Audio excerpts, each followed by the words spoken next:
In the first week, you were convinced Izuku would come back. Every twig that snapped and every bush that rustled was him. Each time, you would stare at the entrance of your home for what felt like an eternity, compressed into a moment, waiting and watching for the only family you'd ever known to come back. But he didn't, and the wave of disappointment that hit you each time was overwhelming. A whirlpool of despairing thoughts, but you were a sturdy rock. You and Izuku had only each other in this vast world, and you could not fathom that he was serious about his vow to never return. In the second week, you contemplated returning to the border of the tribe. Perhaps Izuku was serious, but sorely misguided. If you traveled to the edge, found him, and laid out reason plainly, perhaps he would see it and return. However, that plan, though terribly appealing, soured the moment you thought of it. It was not just you at risk, not just Izuku, but Katsuki as well. Katsuki, who had laid his hard-earned reputation on the line to help you escape. Despite the longing to pursue the reckless, you let go of the plan. The whirlpool's currents seemed to strengthen, tugging at loose pebbles and chipping away between cracks. On the third week, you attempted to relax, to wait out the phase Izuku was going through. He would be back. He would be back. You found yourself chanting, like a reminder, like a prayer, as the water rushed past your ears and rose to your waist, pushing and pulling and proving just how capable it was of collapsing you.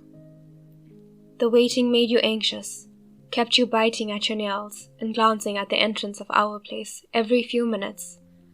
The anxiety brought a fresh fear into the mix and allowed it to furrow deep. What if Izuku came back while you were away from our place? What if he had a small lapse in his judgment, but you weren't there to pull him the rest of the way?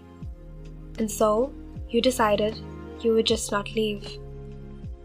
Winter crept over the land, sneaking in with biting chills and bristling winds, and then overthrowing with a serene snowfall. The strident cold coerced you to remain in your commodious nest of furs. You would mull over rising, play with the idea of checking the stores of your food, and perhaps starting a fire to chase off the chill invading the dome. Oblivious to how the whirlpool had risen high above your head. You fall asleep, wake again, wonder the time, wonder how many days had passed since Izuku left. Consider the dull ache in your stomach, the dryness of your throat, all the physical that seemed detached from your being. The world was too bright, too cold, too painful, and you fall asleep again without recognizing the burn of water filling your lungs, the force of the current dragging your indifferent body deeper into the clutches of the sea. Without realizing, you had drowned.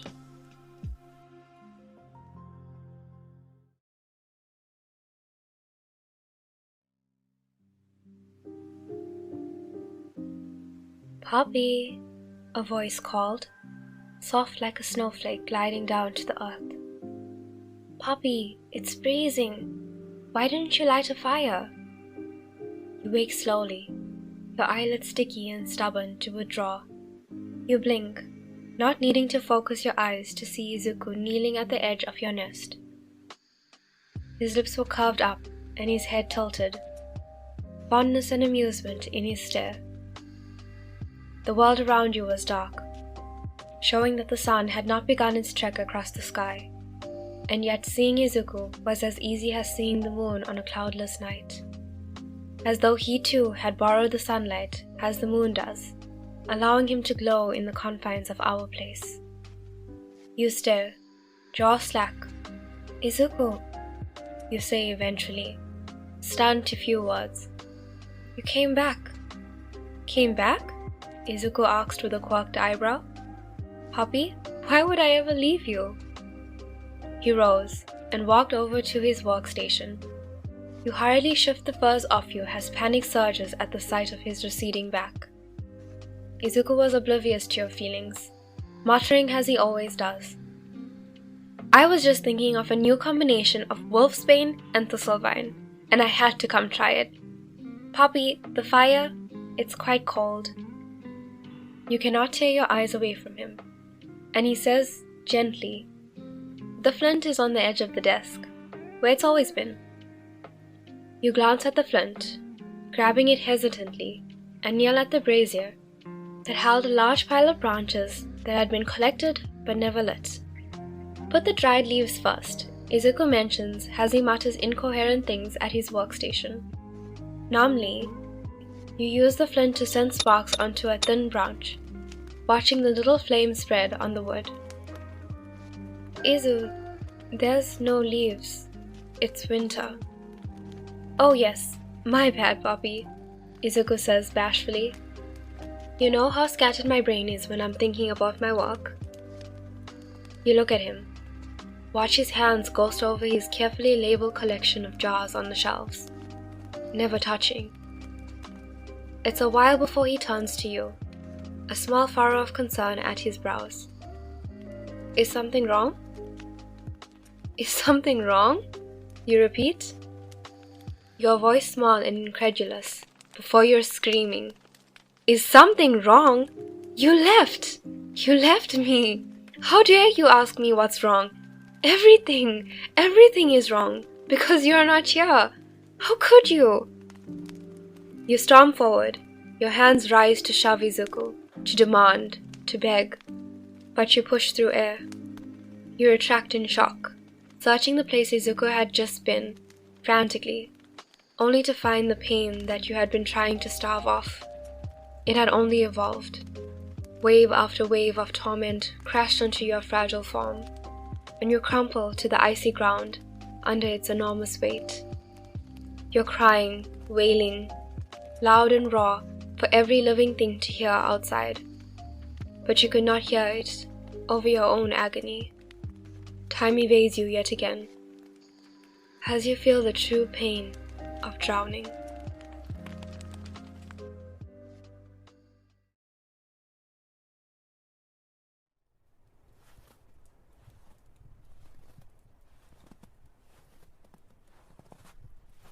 Nothing irked Katsuki more than the winter months. Good produce refused to grow. Easy meat hid itself well. The snow was halfway to his knees, and worst of all, his magic was iffy. In winter, every able body was expected to hunt and forage to bring back for all, not just their own families. And though Katsuki hated the cold, he was no slacker. He resolved to beat this weather for daring to bring him discomfort, and find just as much food as he would on any other day, out of spite. However, the bitter winds laughed at the little he'd caught, and he scowled right back at it. A meager 4 rabbits were slung on his belt. Although not what he had set out to achieve, he knew it was likely more than what anyone else would find. He stomped through the snow, debating whether to return to the tribe and venture the next day with more equipment, or power through on the chance he'd find bigger game. His critical thoughts were interrupted by the smell of smoke. Katsuki halted. He was far from the tribe, but near enough that it would still be considered Kazahana territory. Not a good place for passing travelers.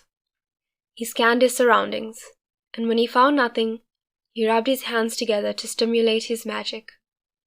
He blasted off to the sky, high above the trees, and caught the trail of smoke snaking from the hillside. He decided it would be safer to inspect the area before continuing his hunt. He followed in the smoke's direction, coming to a seemingly blocked path. Katsuki merely blasted over the thickly clumped trees into an encampment, a relatively wide area in which a dome lay in the center. The dome was smoking. Katsuki scooped an armful of snow and entered the dome. While his vision was severely impaired by the dense smoke, luckily his breathing wasn't. He was thankful his magic protected him somewhat from the effects of smoke inhalation. The fire was not far into the dome, and once Katsuki found it, he dropped the heap of snow unceremoniously onto it, snuffing it out. He turned back to the entrance to open the panel to air the smoke out. What kind of idiots don't build a dome with ventilation? Katsuki thought. The smoke filtered out slowly, and once it had, Katsuki looked up to find that there was a net for ventilation above the brazier. It just happened to be heavily blocked by snow. Katsuki took in the structure. It was well built and strong, something made to be permanent, and had probably been lurking just outside the tribe for some years. The place had been alive once, where now it seemed abandoned. The food storage bare, the piles of fur empty.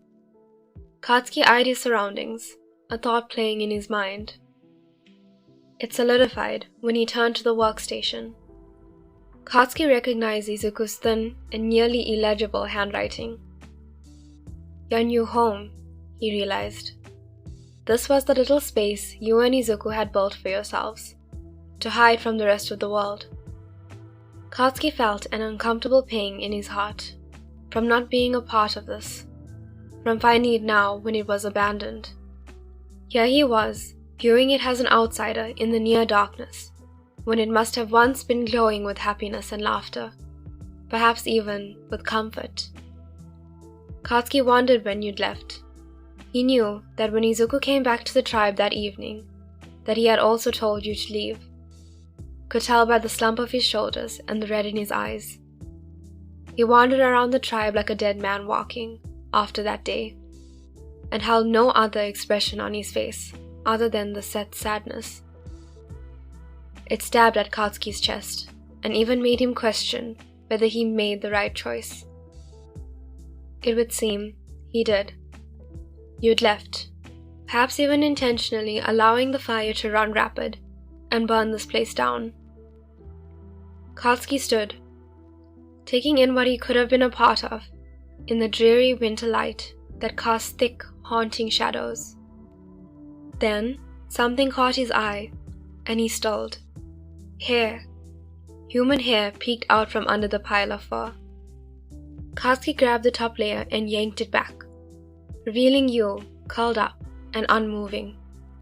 What the fuck? Katsuki said, startled. This place was disheveled, not somewhere someone had been living. So how come you were still here?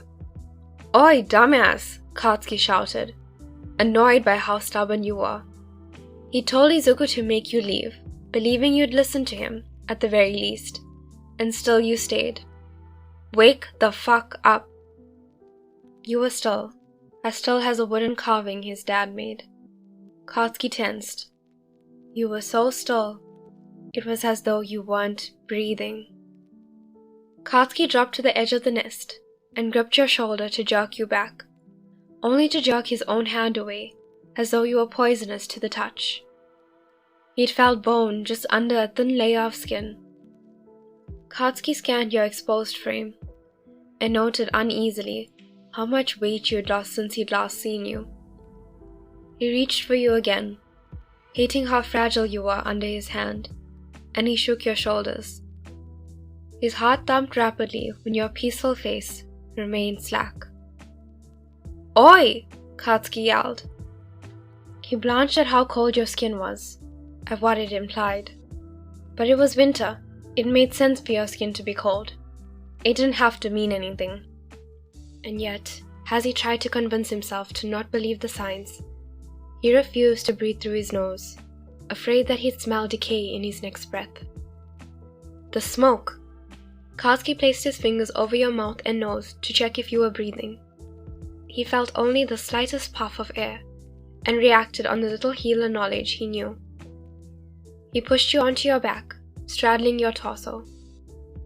He tilted your head, opening your airways, and then placed his palms over each other at the base of your ribs. He pushed down in rapid successions. His panicked eyes never left your face as he begged for you to open yours. He shifted forward, bringing his mouth an inch away from your lips. No thoughts other than making sure you lived. And you coughed. Katsuki yanked himself back, breathing heavily as he watched you convulse. He moved off you to your side and fell onto the icy ground, his body shaking with relief and leftover fear. You wrenched, twisted onto your side until you finally took a steady breath. Then you relaxed, stared up at the ceiling blankly, before your eyes shut again. "Oi!" Katsuki yelled, incredulously. You blink your eyes open, tilted your head to the side and squinted. "Izu? Guess again, mutt," Katsuki spat. You narrowed your eyes further. "Katsuki?" you say with confusion. Your voice was raw and painful to hear. Katsuki reached for his bag. "You need water." He grabbed his water skin and thrust it to you. You didn't react, just looked on with vacant eyes. "I'm good, thanks. How did you find our place?" "This is not the time to be stubborn. Drink the fucking water, you sound like shit," Katsuki growled with agitation, hating how hollow you appeared before him. You close your eyes briefly. "So loud, Katsuki. Be quieter." Katsuki clenched his fists to keep from exploding.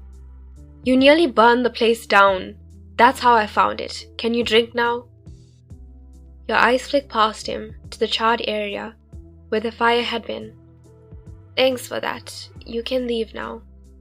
You close your eyes and turn over, tugging the furs onto you. Katsuki's heart thudded painfully, an awful feeling of wrong encompassing him. "What the fuck is wrong with you? You nearly died!" "Do you want a medal for saving me, Katsuki?" "I'm afraid I'm fresh out. There might be some venison in storage. Help yourself." Katsuki glanced at your form again. He was glad you didn't see him hesitate, seem afraid to ask a question. "When did you last eat?" "Not sure," you answered drowsily. Katsuki snatched your shoulder and pulls you back roughly. "Hey! How long has it been since you left this bed?" he snarled. For the first time since you woke up, he saw anger glinting in your eyes. "Mind your own business," you snapped. "Why do you care?" The answer turned to stone in Katsuki's throat. You scoffed. "That's what I thought." You jerk out of his hold and sink back to the fuzz. "Kindly see yourself out." But Katsuki couldn't leave you. Not like this. This wasn't supposed to happen. "You were supposed to leave," he shouts. "I told you I wasn't leaving," you reply calmly. "But Deku was supposed to convince you." Your eyes shot open. You pushed yourself upright. "You talked to Izuku about getting me to leave?" Katsuki startled at the wild look in your eyes. "Well, you wouldn't listen to me. But apparently you're too stubborn to listen to either of us. You'd rather keel over and die than save yourself." "You made Izuku leave me," you say, realization and heartbreak sweeping over your features. He would have stayed by my side if it wasn't for you." A low growl followed your words, and your eyes turned beastly. Katsuki clenched his jaw. "I told Deku to leave you, to save you." You shove him weakly. "Get out!" you snarl, your eyes wet with betrayal. Katsuki forced himself to meet your hurt and anger. "You weren't listening to me. You're still not listening to me. You could die out here because it isn't safe. Why won't you just leave? Go anywhere, literally anywhere." "You don't get it," you yell, your voice breaking. "What's the point in me going anywhere else when I have no one? My parents are gone, my village is gone. There is no one out there for me.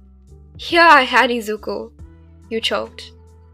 "And you took him away from me. You don't know what it's like to be completely alone," you sob, curling in on yourself. "You have everything, everyone. I only had Izuku, and you had to ruin that too." Katsuki was stunned before your raw emotion, paralyzed and unable to do as much as wipe the tears streaming down your face. You shake your head before turning away, burrowing into the furs as though you would never rise again. "You've taken the last person I had, Katsuki. Leave me to die alone. That's what you wanted. For me to be alone." Katsuki watched your breathing even out in a stupor of shock. The pure horror of what he'd done dripped steadily into him as he stared far longer than he should have. And then he leaped to his feet, sprinted out of this place of his nightmares and into the forest. He'd never run so fast in his life.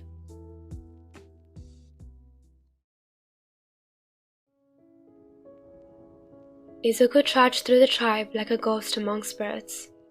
A deep melancholy had taken over his being, a barrier that kept him separate from his surroundings and cast the world around him into a muffled grey blue, as though he looked on submerged in water. There was him, there was the world, and there was you, hopefully somewhere far. He knew he made the right decision to listen to Katsuki, but that didn't stop the painful memories. Not just the memory of when he'd left, but the countless instances where it had been only you and only him, and the simplicity of just being content in each other's company. His happiest memories, soured as he remembered, and he wished selfishly that he could erase them all. But erasing them would mean erasing the only person who accepted him wholly. It would be taking away the only person who had dimmed the disdain of the tribe, lessened the burden he'd cast on his mother's shoulders, and looked at him without pity or contempt because he was magicless Deku. Erasing you would mean erasing the only person he was himself with. He wondered how long you'd wait before you left. He hoped it wasn't long, as much as he hoped it was. Perhaps he should return to our place after a while, just to have somewhere to escape to. But then again, it wouldn't really be ours anymore, would it? Izuku stared at the roof of his little hut, missing the beautiful dome he and you had built, missing the way he walked to your soft snores and the crackling fire, how he'd turn and feel blessed at just the sight of you at peace. It was these thoughts that made moving near impossible, thoughts that made him want to lay down in his tiny bed and just let the flow of time act as it is meant to. A frantic knocking stirs him from his despondent state. Izuku rose, puzzled. He opened the door to find Katsuki, wide-eyed and breathing heavily. Before Izuku could open his mouth, Katsuki shouted, "I was wrong. You have to go back." Izuku didn't have to wonder what he meant. No, you were right. This is for the best. No! Katsuki pushed into Izuku's space, causing him to trip and fall onto his bed. Katsuki paced the minimal floor room. "They didn't leave, Deku. I found your hideout because it nearly burned down." "Burned down?" Izuku yelped, getting off the bed as panic surged. "What do you mean they didn't leave? Are they okay?" Katsuki shook his head. He was still breathing heavily, as though hyperventilating. "They're not okay. You need to go, right now, right?" "Kachan, breathe. You're going to make yourself pass out," Izuku said worriedly. He'd never seen Katsuki like this. "Don't worry about me. Worry about them. They're not eating. They're not moving. I don't..." Katsuki took a shaky breath. "Deku, they told me to let them die." Izuku stared at Katsuki, feeling cool tears streaming down his face. He'd done this. He left, and... "Go now," Katsuki said. "Take this." Izuku had been so startled by Katsuki turning up at his house that he hadn't noticed the small parcel he carried. Izuku took the parcel wrapped in cloth. It was warm. He hesitated. What about the foreigner? What about them getting captured? "None of that makes a difference if they kill themselves," Katsuki said, the gravity of his words tilting Izuku's world. He nodded, turning to leave. Katsuki followed him out. The west way into the forest is clear. Izuku strapped on his boots and hat, taking the parcel in hand. He paused, feeling the need to say something to Katsuki. "Thank you, Kachan. I know in your own way, you care about them too," Izuku said before beginning the trek out of the village. Katsuki stood there watching him with a frown. "It's more than that, Deku."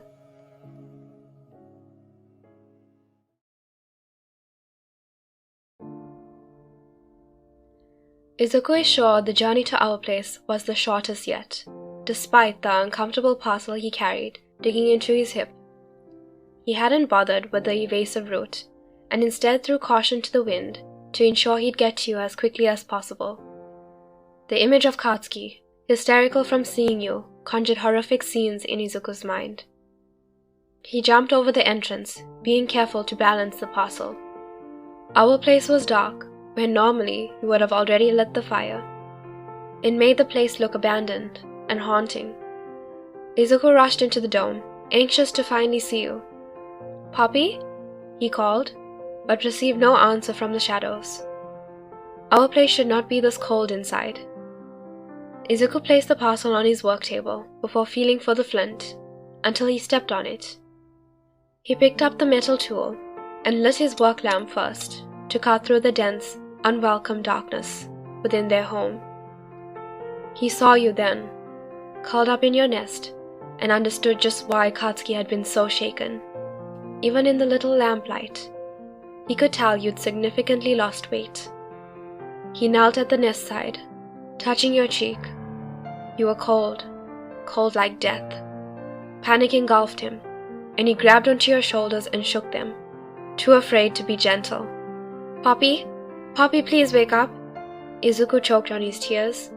"Please, please wake up." It takes more time and more force than Izuku's heart could handle for you to stir. You moan in protest, but he doesn't relent. He needs to see you awake, alive. Your eyes flutter, finally, and meet his before you whine, loud and pained. "No, stop it." You pull away from him and burrow into the furs to get away. "I want the real Izuku. Go away, go away." The real Izuku? What did that mean? Izuku wondered worriedly. "Poppy, it's really me," he said tentatively. "I am the real Izuku. Look at me." He touches you lightly on your arm and you jerk away, curling tighter. Your frail form trembled. "You're not. The real Izuku left me," you sobbed. "He's not coming back. Please, let me die in peace." Izuku couldn't stand to hear that. His vision clouded with tears, and he cried, I'm sorry, Poppy, please, listen to me. It's really me. Please believe me. I'll never leave you again. I won't break my promise again. Please don't. Izuku touched your head lightly, afraid of invoking a bad reaction, but you stilled at his touch. Slowly, hesitantly, with your back to him, your hand travels to lay on his fingers. Haltingly, you turned and looked at him with clearer, wide eyes. Your hands feel up his arms, pressing hard into his solid flesh. The unsure, fragile look on your face broke his heart. He yearned to pull you to him and hold you tightly until the world around them faded to nothing but ash and cinders. But he waited for you to see him, waited for your hands to travel to his tear-soaked face and know that it was him. You came back, you choke a whisper. Izuku nodded, desperate to reach for you. I shouldn't have left. I'm sorry. I'm so sorry. Forgive me, Poppy. You let out a heart-wrenching wail before throwing your arms around him. He wrapped you in a taut embrace, almost forgetting to be careful in your weakened form. He held you as you cried and cursed his name, as you screamed questions and demanded answers, held you even when he felt claws prick his back. Izuku took it all, mumbling, I'm sorry, over and over again, and pulling you deeper into his chest. When your energy had diminished and the crying turned to trembles, Izuku said, I won't leave you, ever again. I mean it this time, Poppy. I'm never going to leave you again. He implored you to believe him. You didn't say anything, just held on a little tighter and refused to let go.